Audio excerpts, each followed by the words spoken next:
As someone who didn't finish high school, I had to make a tough choice. Accept a demotion or lose my job.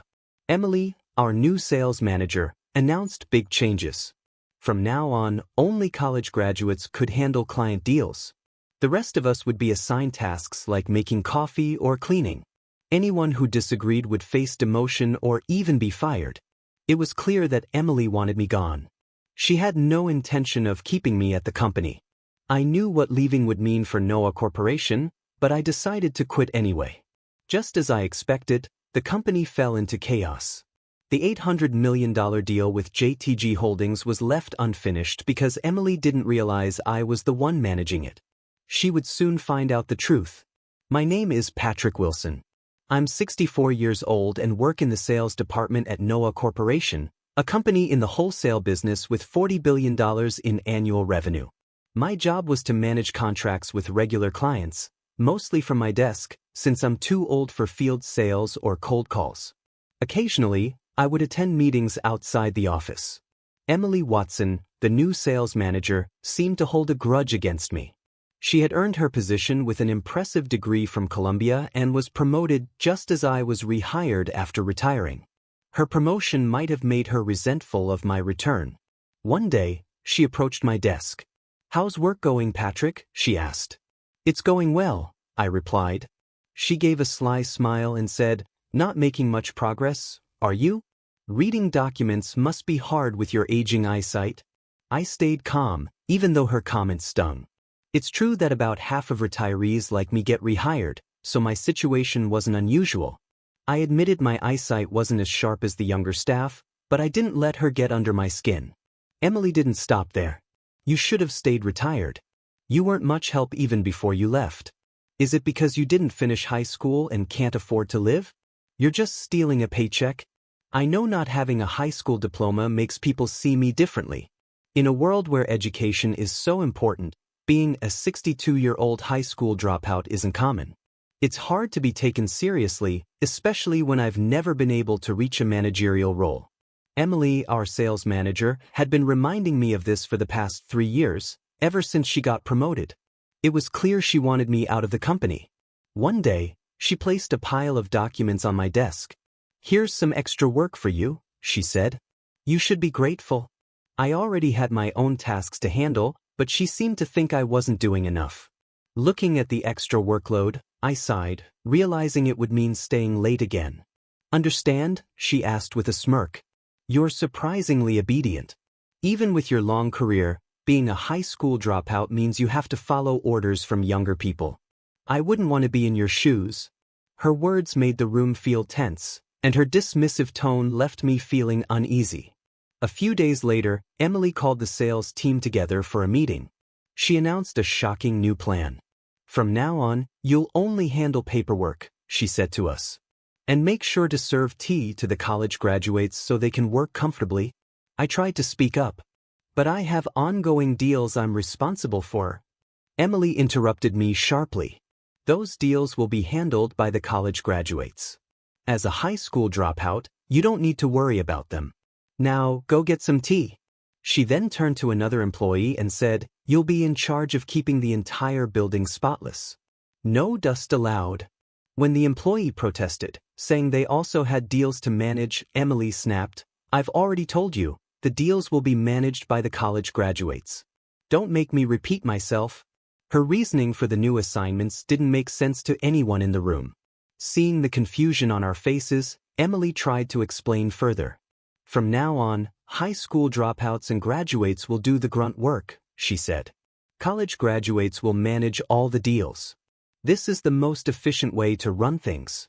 Does anyone have a problem with this plan?" She looked around the room, daring anyone to speak up. "Feel free to share your thoughts or concerns if you have any questions about the new system," she added, though her tone made it clear she wasn't really open to feedback. When someone finally spoke up, they said, "If we suddenly replace the person handling these deals, our clients might lose trust in us." Emily snapped back, "That's exactly why uneducated people are useless. Clients don't trust them and want someone better in charge. Don't you understand that?" The employee fell silent, unable to argue further. Emily continued, If you can't accept these changes, you'll be transferred to our distribution center in South Dakota. If that doesn't suit you, you're free to leave." The room went quiet. Everyone knew about the distribution center in South Dakota.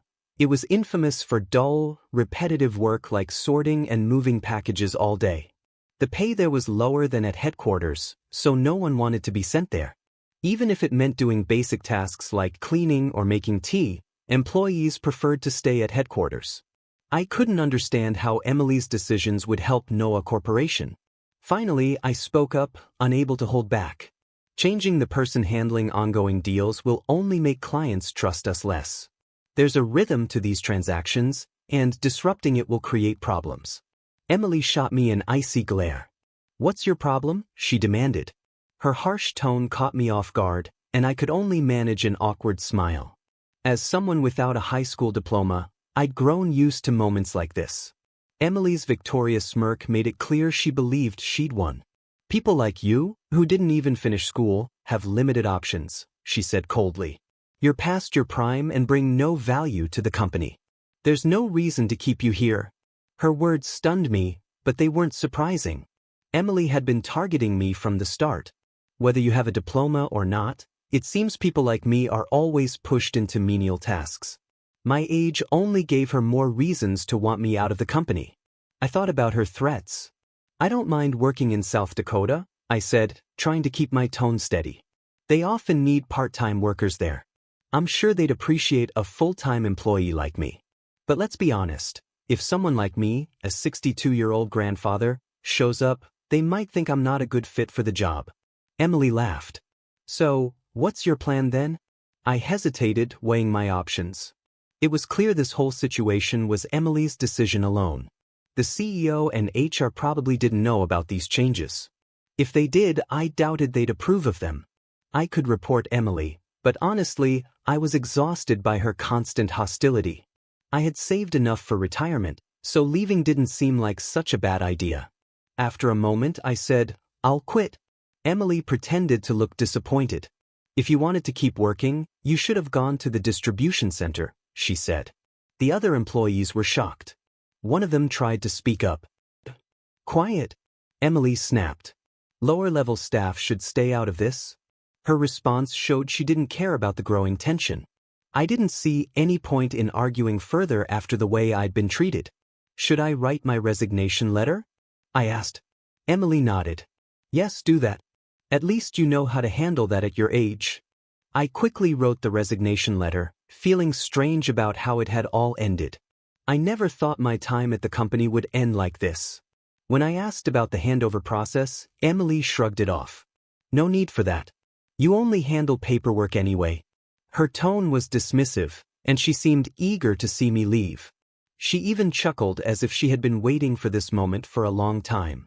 I thanked her and left. The other employees looked worried, but Emily didn't seem to notice. She was too busy enjoying her small victory. I knew that without me, chaos would soon follow, and it would be her problem to fix. The next day, while I was relaxing at home, Emily kept calling me. I ignored her at first, but she was relentless. Finally, I answered. "Patrick, what's going on?" she demanded, skipping any pleasantries. Her tone made it clear that the company was in trouble. She explained the situation. Apparently, she had created a department where only college graduates handled deals, managing to divide the work without the HR department or CEO knowing. For a while, she thought everything was going smoothly and was proud of herself. "Please," she said, her tone now desperate. "I need you to handle the $800 million deal with JTG Holdings. They bring in $2 billion in annual revenue, and continuing this relationship is critical for the company." There was an uncomfortable silence after her request. "Isn't the $800 million deal happening today?" she asked. "All our deals are now managed by college graduates. It's bound to succeed, so there's no need to worry." But the employees exchanged uneasy glances. Finally, one of my former coworkers spoke up. "Manager Emily, he resigned yesterday." Emily's face fell. "What? Are you saying he was in charge of the $800 million deal?" The truth hit her hard. "There's no way someone inexperienced can handle something so big," she muttered, trying to deny the reality. But the employees knew the truth and couldn't change it. Hoping to fix the situation, Emily turned to one of the employees. "You have a Stanford degree, don't you? You can take over the deal, right?" The employee hesitated, looking nervous. Finally, he admitted quietly, "I don't think I'm ready for this. I think the client will only be satisfied if Patrick handles it," the young man told Emily. "Enough," Emily snapped. "If I say do it, then do it. If an uneducated dropout can manage it, so can you." Her frustration was obvious. The young man reluctantly agreed, but when he contacted the client, they insisted on speaking with me. He reported back to Emily. "I told you, the client wants Patrick," he said. Emily was shocked. How could they possibly want someone like him? A high school dropout? What could he contribute, especially without the energy to make sales? She asked, clearly baffled. One of my colleagues stepped in. "Aren't you aware of Patrick's impressive career? His resume might not be fancy, but he's highly respected in the industry. Many major companies work with us because of him." Emily, who was only 23 and a recent graduate, had been in the same department for 3 years. She had always focused on my lack of formal education and ignored my reputation because she didn't like me. No one dared to bring up my background in her presence. "What do you mean?" Emily asked, now curious. "If you only look at resumes, you might not understand his background," my colleague explained. "But Patrick is very well known. Many large companies choose to work with us because of him." Realizing it wasn't appropriate to share more, my colleague stopped talking. Emily, who had fired me just the day before, now found herself calling me in desperation. "What's going on?" she asked, clearly upset. I decided to explain calmly. "It's true that I'm somewhat known in the industry. I inherited my sales talent from my grandfather, who was also a CEO. Thanks to him, many companies continued to trust and do business with me. Nearly 41 years ago, I handled major deals with top trading companies. Back then, I was considered a legendary salesman." I paused, then continued, "My story started when I was in middle school. My grandfather was the CEO of Wilson Corporation, a conglomerate with annual revenues of over $2 billion. I admired him deeply and used to help out during my school vacations, doing simple tasks like making tea and cleaning. Those tasks might have seemed small, but I was thrilled to be part of his company. While others chose to pursue higher education, I was determined to work for my grandfather. It was a risky decision, but I was serious about it. I convinced my parents and grandfather to let me work and study at the same time. I joined Wilson Corporation right after middle school, doing basic tasks until I turned 21. I loved every moment of it. When I finally got a chance to work in sales, I felt excited beyond words. It wasn't an easy journey. Securing contracts was tough, and I had to improve my approach constantly. But I never gave up. When I secured my first contract, the feeling was incredible. For the first time, I truly felt like a salesman. My skills started improving quickly, and by the time I was 26, I landed a major deal with a big company. This was a turning point for me. I learned the secret to success, understanding clients' needs and offering solutions that worked for them. This approach helped their businesses grow, and soon word spread that working with me always meant profit. Deals started flowing in, and the sales manager began trusting me with bigger responsibilities. Companies began requesting me by name, and I made sure to close those deals while building trust both within my company and with clients. I quickly became the top salesman, and even executives from major firms knew my name. My performance brought me praise and job offers from other companies, but I stayed loyal to Wilson Corporation because I loved my grandfather's company. I worked hard to make every deal profitable, and many young salespeople looked up to me.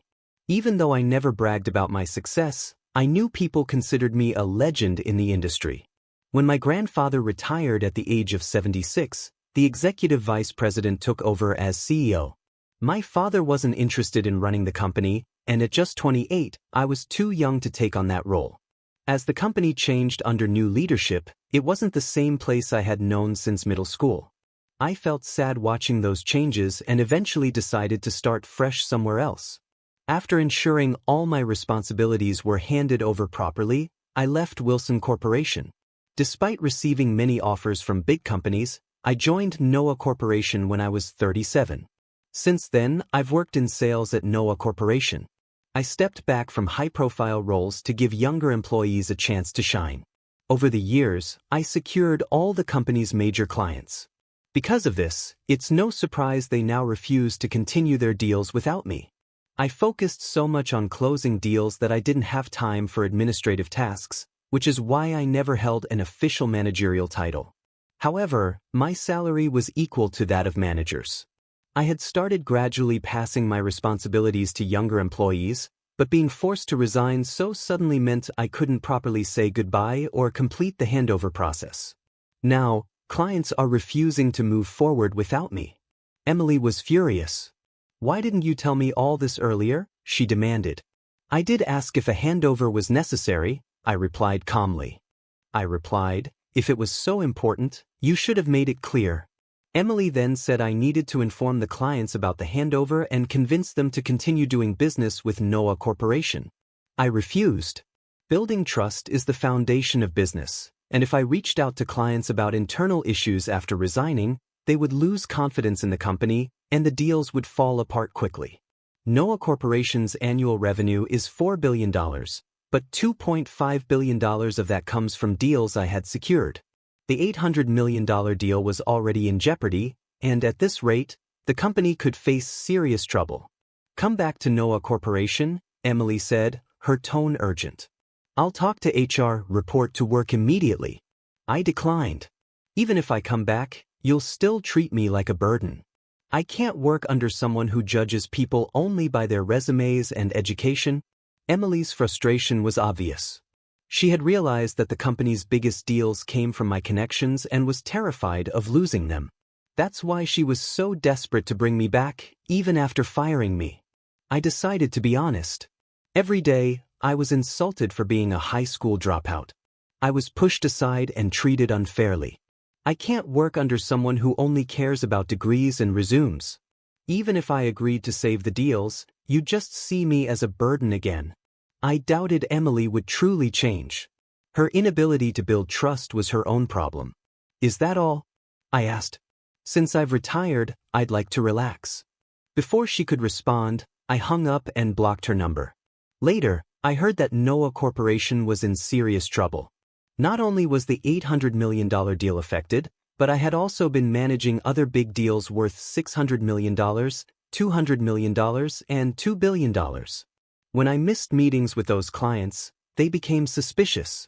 After checking with Noah Corporation employees, they discovered that I had retired.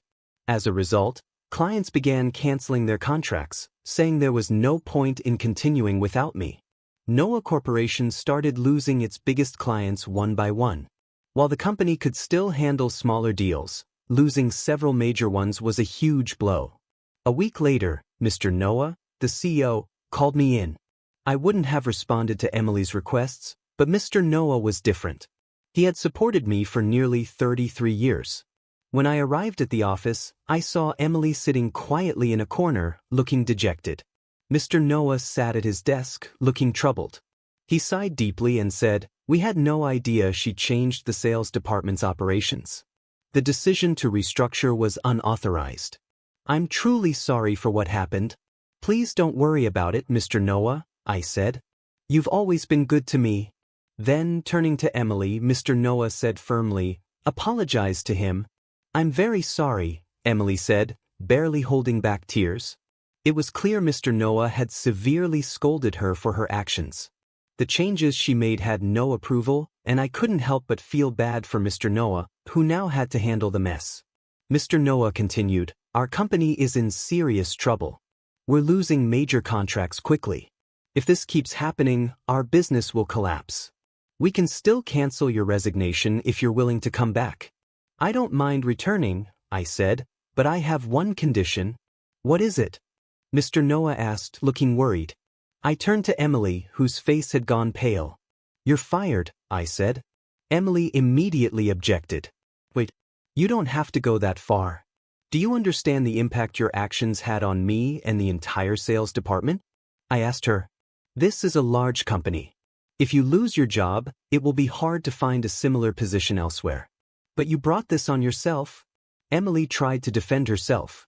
I've always been a valuable employee.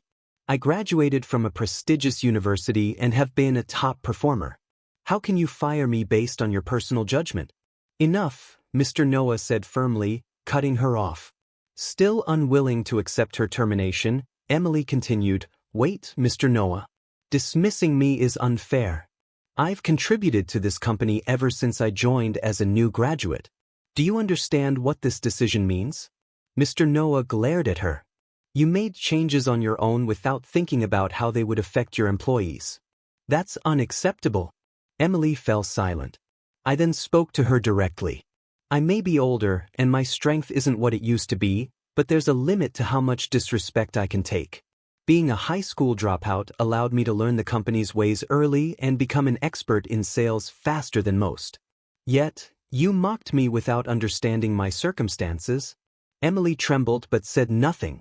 I can return to the company, I continued, handle the transition, and apologize to our clients, but only if you step down.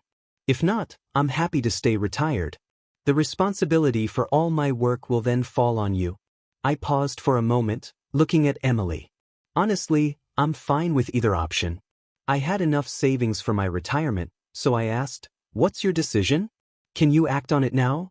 Mr. Noah thought about my proposal. Emily, biting her lip in frustration, realized she couldn't fix this mess without my help. As more contracts were canceled, she stood there silently, overwhelmed and unable to respond. Finally, Mr. Noah nodded and said, Very well. She will be terminated. Emily pleaded, Please wait. I've contributed so much to this company. Mr. Noah's expression hardened. Your reckless actions almost caused a $2.5 billion loss. Do you understand the consequences? Faced with his stern words, Emily shrank back. Write your resignation letter and leave. Don't come back tomorrow, he said firmly. Understanding the gravity of the situation, Emily tearfully wrote her resignation letter. She left Noah Corporation that day and never returned. Despite her education, Emily struggled to find a new job. Word had spread about her role in my resignation, and even when she got interviews, her arrogance worked against her. After 7 months of unemployment and countless rejections, she eventually accepted a part-time job, earning far less than she had at Noah Corporation. As for me, I returned to Noah Corporation and took charge of the major contracts once again. I personally apologized to the clients, which helped rebuild their trust. The employees who had been worried about the company's future felt reassured when I came back. News of my return spread, and with my sincere apologies, we successfully restored the canceled contracts. It also became clear that Emily had been arrogant in her dealings with clients, and they found it much easier to work with us after her dismissal. Noah Corporation became more manageable, and I could see the potential for growth. I plan to retire at 66, and if the company continues on this path, it will expand even after I leave. My career will end on a high note. Although I left my grandfather's company years ago, I'm thankful I joined Noah Corporation. With only a few years left, I'm determined to give my best effort and finish my career strong. I want to leave behind a legacy of success, putting my heart into my work and ensuring the company thrives even after I'm gone.